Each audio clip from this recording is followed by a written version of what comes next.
জামায়াত নেতৃত্বাধীন জোট কোনো ইসলামী জোট নয় শিরোনামে বরেণ্য ১০১ আলেমের বিবৃতি শীর্ষক একটি খবর মূলধারার একাধিক গণমাধ্যমে প্রকাশিত হয়েছে। বিবৃতির শেষে আলেমদের নামও উল্লেখ করা হয়েছে। আল্লামা শাহ মুহিবুল্লাহ বাবুনগরী, আল্লামা আব্দুল হামিদ পীর সাহেব মধুপুর, জাতীয় মসজিদ বাইতুল মোকাররমের খতিব মাওলানা আব্দুল মালেক তাদের মধ্যে অন্যতম। তবে এ বিষয়ে অনলাইন সংবাদ মাধ্যম ও ফ্যাক্ট চেকিং প্রতিষ্ঠান দ্য ডিসেন্ট এক প্রতিবেদনে বলছে, বিবৃতিতে নাম থাকা অনেক আলেমই জানেন না তারা বিবৃতি দিয়েছেন। ওই প্রতিবেদনে বলা হয়েছে, গত বৃহস্পতিবার দাওয়াতুল ইহসান বাংলাদেশ নামক একটি সংগঠনের প্যাডে প্রচার সম্পাদক মাহদি হাসান ওই বিবৃতিটি পাঠান। তবে বিবৃতির খবর সংবাদ মাধ্যমে আসার পর কয়েকজন আলেম ফেসবুকে নিজেদের প্রোফাইল বা তাদের মাদ্রাসার পরিচালিত পেজ থেকে জানান, আলোচ্য বিবৃতিতে তাদের নাম থাকলেও তারা এ বিষয়ে কিছু জানেন না। বিবৃতিতে ১৩ নম্বরে রয়েছেন বাইতুল মোকাররমের খতিব মুফতি আব্দুল মালেকের নাম। সংবাদ মাধ্যমটিকে তার ব্যক্তিগত সহকারী মাওলানা জহির জানান, ওই বিবৃতির ব্যাপারে খতিব সাহেব কিছুই জানেন না, তিনি বিবৃতিতে নাম দেননি। ২২ নম্বরে নাম থাকা মুফতি ফয়জুল্লাহ সন্দীপই জানিয়েছেন এ ব্যাপারে তিনি কিছুই জানেন না।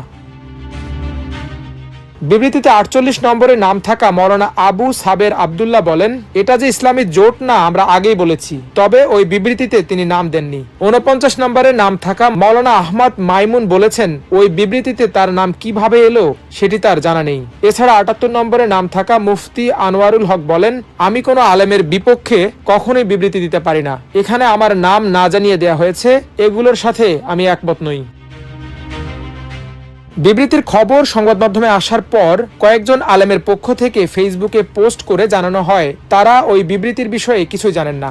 বিবৃতিতে ৬ নম্বরে নাম থাকা মুফতি রশিদুর রহমান ফারুকের ভাতিজা ওয়াহিদ আল হামিদি তার ফেসবুক পোস্টে লিখেছেন, কম বেশি ১০ দল নিয়ে যে নির্বাচনী সমঝোতা বা জোট যেটাই হচ্ছে এটা ইসলাম ভিত্তিক নয় মর্মে ১০১ আলেমের বিবৃতির সংবাদ বিভিন্ন সংবাদ মাধ্যমে দেখা যাচ্ছে।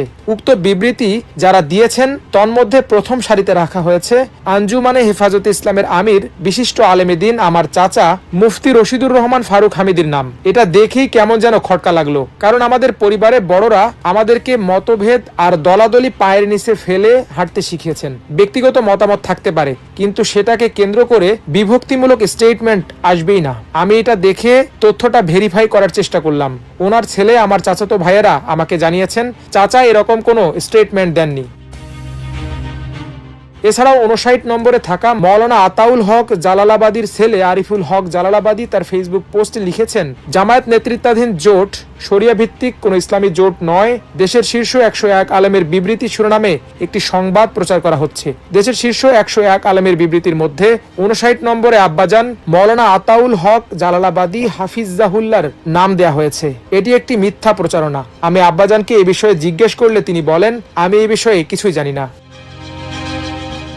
বিবৃতিতে ৬১ নম্বরে জামিয়া ইসলামিয়া আরাবিয়া শামীমাবাদ সিলেটের মুহতামিম হাফেজ মাওলানা সৈয়দ শামীম আহমেদের নাম দেয়া হয়েছে, কিন্তু তার নামও তার অজ্ঞাতসারে ব্যবহার করা হয়েছে বলে জামিয়া শামীমাবাদ সিলেটের ফেসবুক পোস্টে জানানো হয়েছে।